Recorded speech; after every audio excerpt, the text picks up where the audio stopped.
வணக்கம். இன்றைக்கி ஒரு 3 முக்கியமான முத்திரைகளை பார்க்கலாம்.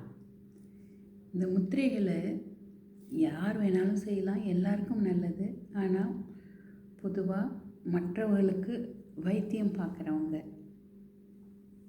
அவங்க அலோபதி மருத்துவராக இருக்கட்டும், ஹோமியோபதியாக இருக்கட்டும், யார் வீட்டில் நிறையா நோயாளிகள் வந்துட்டு போகிறாங்களோ அவங்களும் செய்யலாம். ரெண்டாவது, ஹீலர்ஸ், மற்ற ஆயுர்வேதம் அந்த மாதிரி இருக்கிறவங்களா இருக்கட்டும், இது பிரபஞ்ச சக்தியை உபயோகித்து ரேக்கி, பிராணிக் ஹீலிங், வர்மம் இதை உபயோகித்து மற்றவங்கள குணப்படுத்துகிறவங்களாகவும் இருக்கலாம். இப்போ இவங்க எல்லாருக்கும் ஒரு முக்கிய தேவை,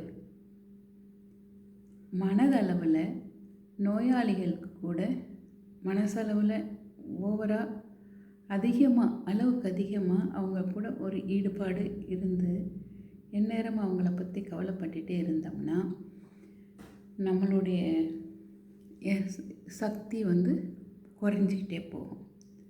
அதே மாதிரி அதிகப்படியாக நோயுள்ள மனவியாதியோ உடல் வியாதியோ வரும்பொழுது அவங்க உடம்புல இருக்கிற ஒரு எதிர்மறை சக்தின்னு வச்சுக்கோங்களேன், அதை நம்ம சரிப்படுத்துகிறோம். நம்ம நம்மளை ப்ரொடெக்ட் பண்ணிக்கணும். அப்போ தான் நம்மளுக்கு சக்தி நிறையா இருக்கும். நம்ம அதிக அளவு சக்தியில் இருந்தால் தான் ஒரு தண்ணி கூட ஒரு உயரமான பகுதியிலேருந்து அதிகம் ப்ரெஷர் உள்ள பகுதியிலேருந்து கீழ் மட்டத்துக்கு ஓடும். அதே மாதிரி தான் நம்மளுடைய சக்தி நிறையா இருந்தால் தான் நம்மளுக்கு ஆற்றல் இருக்கும். நம்மளை நம்ம அதாவது வலிமை இழந்துட மாட்டோம். அப்போ இந்த கண்டிஷன், இந்த நிலைமைக்கு நம்ம என்றைக்கும் நம்ம சக்திசாலியாக இருந்து மற்றவங்களுக்கு உதவ போகிறோம்னா நம்ம முதல்ல நம்மளை ப்ரொடெக்ட் பண்ணிக்கணும். முன்னாடி அந்த பேண்டமிக் சமயத்தில் பார்த்திங்கன்னா எல்லோரும் என்ன பண்ணிகிட்டு இருந்தாங்க, ஒரு ப்ரொடெக்டிவ் சூட் போட்டிருந்தாங்க. எவ்வளோ கஷ்டமான நிலைமையில் இருந்தால் கூட டாக்டர்ஸ் எல்லாம் அதை போட்டுட்டு 4 மணி நேரம் 8 மணி நேரம், சில பேர் 10 மணி நேரம் கூட அதுக்குள்ளாரியே தான் இருந்தாங்க மற்றவங்களை காப்பாற்றுறதுக்கு. அந்த மாதிரி ஒரு மாஸ்க்கு போட்டுக்கிட்டோம். அதே மாதிரி தான் நம்மளை காப்பாற்றணுன்னா இதுக்கு என்ன பண்ணலான்னா முத்திரைகள் பண்ணலாம். ஒரு 3 முத்திரையை சொல்கிறேன். அந்த முத்திரைக்கு இதை முத்திரை இல்லாமல் மற்ற பலன்களும் இருக்குது. முதல்ல நம்ம பார்க்க போகிற முத்திரை பேர் சதுர முத்திரை. சதுரம்னா என்ன? ஒரு ஸ்கொயர். என்ன பண்ண போகிறோம்? இடது கை எடுத்துக்கோங்க. இது நடு 2 விரலை இப்படி மடிக்கிறோம். இந்த 2 விரலை இப்படி நீட்டிக்கிறோம். வலது கையிலையும் அதே மாதிரி நடு 2 விரலை மடிச்சுட்டு இந்த 2 விரலையும் நீட்டிக்கிறோம். இடது கை கீழே வச்சு வலது கையை அது மேலே வைக்கிறோம். இந்த அமைப்பை இப்போ தொப்புள்கிட்ட கொண்டு போக போகிறோம். தொப்புள்கிட்ட கொண்டு போன பிறகு இந்த கட்டை விரலால் இந்த மடங்கி இருக்க இந்த விரல்களை பிடிக்கணும். ஆனால் இதை இங்கேருந்து பிடிச்சிட்டு போகக்கூடாது, கீழே போய் தான் வைக்கணும். கீழே போய் வச்சுட்டு அந்த சதுரத்துக்கு நடுவில் ஒரு வெற்றிடம், காலி இடம் இருக்கு இல்லையா, அதை கூர்ந்து பார்க்கணும். கூர்ந்து பார்த்துட்டு நம்மளை சுற்றி இருக்க 4 பக்கமும் பார்க்கணும். ஒரு நிமிஷம் கண்களை மூடியும் அந்த முத்திரையில் முதல்ல அந்த வெற்றிடத்தை பார்க்குறோம். அப்புறம் கண்களை மூடி ஒரு தடவை தியானத்தில் வச்சு திருப்பி அந்த வெற்றிடத்தை பார்த்துட்டு நம்ம 4 பக்கமும் நம்ம அமர்ந்திருக்கிற அறையோ, எந்த அறையிலேருந்து எல்லாரையோ வைத்தியம் பார்க்குறீங்களோ, குணப்படுத்துகிறீங்களோ அந்த எல்லா இடத்தையும் சுற்றி பார்க்கணும். எல்லா பக்கமும் என் கண்களை பார்க்குற எல்லா பக்கமும் சுத்தம் வேண்டும். சகல பாதுகாப்பும் பெருவணும் அப்படின்னு நம்ம சங்கல்பம் எடுத்துக்கணும். மனசில் மகா சித்தர்கள், ஞானிகள், இந்த கலைகளை, இந்த மாதிரி குணப்படுத்துகிற கலைகளை நம்மளுக்கு சொல்லி கொடுத்தவங்க எல்லாரையும் நினச்சிக்கிட்டு இந்த பிரபஞ்ச சக்தியை இந்த இடத்த தூய்மைப்படுத்தட்டும், என்னையும் பலப்படுத்தட்டும் அப்படின்னு நினச்சிக்கணும். இதை முத்திரை பண்ணினா நம்ம உடம்பு 40 உடல் கருவியோட ரிசோர்ஸஸோட வேலை செய்யும் சதுர முத்திரை. இது முதல்ல இடது கை இப்படி வச்சுக்கிறோம், 2 விரலை நீட்டிக்கிறோம், வலது கையும் இப்படி வச்சுக்கிட்டு இதையும் வைக்கும்பொழுது ஒரு சதுரம் வருதா. அதுக்கப்புறம் இதை கொண்டு போய் தொப்புள் பகுதியில் வைக்கும்பொழுது இந்த கட்டை விரலை இப்படி மடிச்சிக்கிறோம், கீழே வச்சுட்டு அந்த சமயம்தான் அதை பார்க்குறோம். முதல்ல அதை பார்க்குறோம், கண்ணை மூடி ஒரு நிமிஷம் தியானத்தில் இருக்கோம், அதை பார்க்குறோம். அதுக்கப்புறம் நாலாபுரமும் பார்க்குறோம். இந்த இடமே ஒரு தூய்மையான இடமா இருக்கட்டும். இங்கே வந்து போகிறவங்க எல்லாருக்கும் எல்லாரும் குணமடையணும், எல்லாரும் சந்தோஷமாக இருக்கணும். இங்கேருந்து போகிறவங்க அதே மாதிரி நானும் நல்லபடியாக இருக்கணும் வேண்டிக்கிட்டு இந்த எல்லா சக்திகளையும் நம்மளுக்கு இந்த கலையை சொல்லிக் கொடுத்த பெரியவர்களையும் மனசார நினைத்து நன்றி சொல்லணும். அடுத்த முத்திரை ஆதிலிங்க முத்திரை. ஆதிலிங்க முத்திரை இதுக்கு மற்ற சில பலன்களும் இருக்குது, அதையும் பார்க்கலாம். ஆதிலிங்க முத்திரை எப்படி செய்கிறது? 2 கையும் இப்படி சேர்க்கணும். முதல்ல சுண்டு விரலை மடிக்கிறோம், அடுத்தது மோதிர விரலை மடிக்கிறோம். இதை இது 2 நடுவிரல்லையும் இப்படி சேர்த்துக்கிறோம். பார்த்தா இது எப்படி இருக்குது? ஒரு லிங்கம் அமைப்பில் இருக்குது இல்லையா? இதையும் கொண்டு போய் நாபிகிட்ட தான் வைக்கணும். நாபிகிட்ட வச்சு நம்ம பிரார்த்தனை பண்ணும் பொழுது இது 1 நம்மளுக்கு தேவையான பாதுகாப்பை தருது, எதிர்மறை சக்தியிலேருந்து நம்மளை காப்பாற்றும். இதோட 2வது என்ன, இந்த முத்திரை வச்சுட்டு நம்ம கிரகிக்கிற அந்த பிரபஞ்ச சக்தியை நம்ம யாருக்கு வேணாலும் அனுப்பலாம்.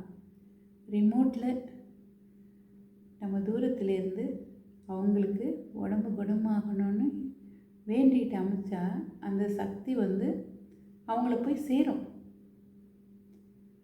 2000 மைலுக்கு அப்புறம், அல்லது டெல்லியில் ஒருத்தவங்க இருக்கிறாங்க, நான் தமிழ்நாட்டில் இருக்கேன், என் குழந்தை அங்கே இருக்கிறான், அவனுக்கு போய் சேரணுமே, அவனுக்கு திடீர்னு இப்போ குளிராக இருக்குது, மூச்சு விட அங்கே இருக்க பொல்யூஷனில் மூச்சு கஷ்டப்படுறான், அவனுக்கு சரி பண்ணுங்க இறைவா அப்படின்னு வேண்டிட்டு இப்படி வச்சோம்னா போவோம். இதுக்கு இன்னொரு பலன் இருக்குது, நினைத்ததை நிறைவேற்றும் முத்திரை. நிறைத்ததை நிறைவேற்றணும்னா அதுக்கு கூட கொஞ்சம் வேலை பண்ணணும். வெறும் முத்திரையை ஒண்டி வைக்கக்கூடாது, இது கூட ஒரு மந்திரம் சொல்லணும்.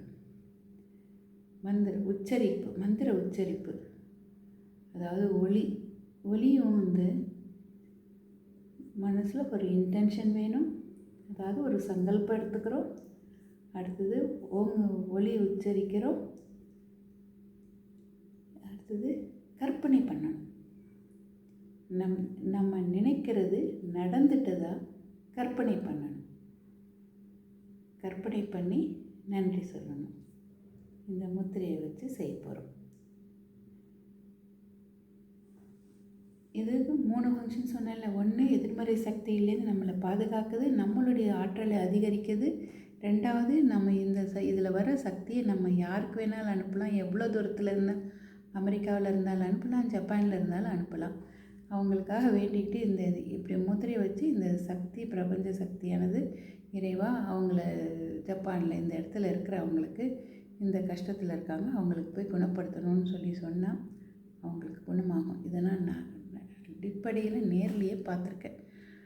இது அடிக்கடி இப்போ இதெல்லாம் போட்டு ஜென்ரலாக ஒரு காமன் ஹீலிங் பண்ணும்போது எல்லாருக்கும் இந்த முத்திரையை உபயோகிக்கிறேன். 3வது இது மேனிஃபெஸ்டேஷன் முத்திரை, நினைத்ததை நிறைவேற்றும் முத்திரை. அதை எப்படி செய்கிறதுன்னு பார்க்கலாம். முத்திரை அமைப்பு இவ்வளோ தான். இதை தொப்புள் கிட்ட கொண்டு போய் வச்சுக்கிறோம், நாபிகிட்ட வச்சுக்கிறோம். வச்சுட்டு ஒரு மந்திரம் சொல்ல போகிறோம். அது என்ன மந்திரம்? ஹ்ரீம் ஹ்ரீம் ஹ்ரீம்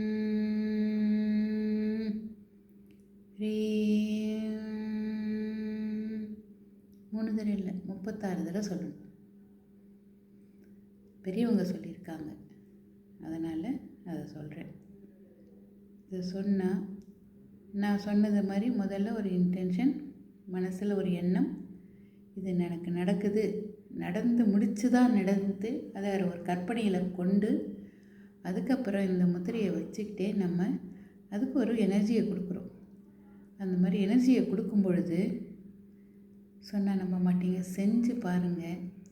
நீங்கள் நினைத்தது நான் இதே சயின்டிஃபிக்கலாக சொல்லுவேன். மூளைக்கு தெரியாது நடந்துதான் நடக்க போகிறதான்னு. அதனால் அங்கே ஒரு ரெட்டிகுலர் ஆக்டிவேட்டிங் சிஸ்டம்னு ஒன்று இருக்குது. ஆர்ஏஎஸ்ன்னு சொல்லுவோம். மூளையோட தண்டு பகுதியில் இருக்குது. அந்த அந்த ரெட்டிகுலர் ஆக்டிவேட்டிங் சிஸ்டம் ஆக்டிவேட் ஆகிடும். ஆகிட்டப்புறம் அது என்ன பண்ணுன்னா, உங்களுக்கு இது வரைக்கும் புலப்படாத வழிகளெல்லாம் கூட புலப்படும். அதனால தான் நம்மளால் எதையும் அடைய முடியும். ஓகேவா? ஸோ இந்த நினைத்தது நிறைவேற்றும் முத்திரையாகவும் இதை பயன்படுத்தலாம். ஆனால் அதுக்கு ஒரு 36 தடவை ஹ்ரீம்ன்ற மந்திர உச்சாரணை பண்ணணும். பண்ணி முடிச்சுட்டு இருதயத்துக்கிட்ட ஒரு 5 தடவை நீட்டாக மூச்சை இழுத்து வெளியில் விடுங்க. லிங்க முத்திரை, ஆதிலிங்க முத்திரை. இன்னொரு முத்திரை ப்ரொடெக்ஷனுக்கு, அதாவது யார் யார் வியாதிஸ்தர்கள் குணப்படுத்துகிறீங்களோ உங்களை காப்பாற்றிக்கிறதுக்கு இந்த முத்திரை பேர் காம முத்திரை. என்ன பண்ணணும்? ஒவ்வொரு கையிலையும் ஆள்காட்டி விரல் இருக்குது இல்லையா? அதே இந்த ஆள்காட்டி விரலால் அந்த கையில் இருக்கிற மோதிர விரலை நகத்தை அழுத்துறோம். அப்புறம் இந்த கட்டை விரலை மடித்து இந்த 2வது ரேகையில் வைக்கிறோம். ரெண்டு இதுலேயுமே அப்படி தான். ஆட்காட்டி விரலால் மோதிர விரலை அழுத்திட்டு கட்டை விரலை கொண்டு போய் இங்கே வச்சுட்டு இந்த 2 கையும் சேர்த்து வச்சுக்கணும். அவ்வளவுதான். இது வைச்சாலும் ஒரு 10 செகண்ட்லேயே நம்மளுக்கு உடம்புல பிரபஞ்ச சக்தி இறங்கிறத உணர முடியும். அதாவது ஆகாய மூலகம், ஆகாய கூறுகளை நம்ம உடம்புல இது இறக்குது. இந்த முத்திரையை செஞ்சால் ஞாபக சக்தி, நினைவாற்றலும் அபரிதமாக பெருகும். செய்து பலனடையுங்கள். இந்த 3 முத்திரையுமே செய்யணும். இதில் ஒன்று செஞ்சாலும் சரி தான். ஆனால் ஏதாவது ஒன்று செய்யணும். நீங்கள் எத்தனை பேரை குணப்படுத்துகிறீங்க? எத்தனை விதமான நோய் எதிர்ப்பு இம்யூனிட்டி நம்மளுக்கு டெவலப் பண்ணணும். அதே மாதிரி தான் இதுவும். இதை செய்தால் நம்மளுடைய சக்தி, எதிர்மறை சக்திகள் நம்மளை எதுவும் தாக்காது. நம்மளோட உடம்புல இருக்க சக்தி வீணடியாது. நம்ம ஒரு புத்துணர்ச்சியோடு வர்றவங்க எல்லாருக்கும் அழகாக வைத்தியம் பண்ணலாம். எந்த விதமான வைத்தியமாக இருந்தாலும் சரி தான். வணக்கம்.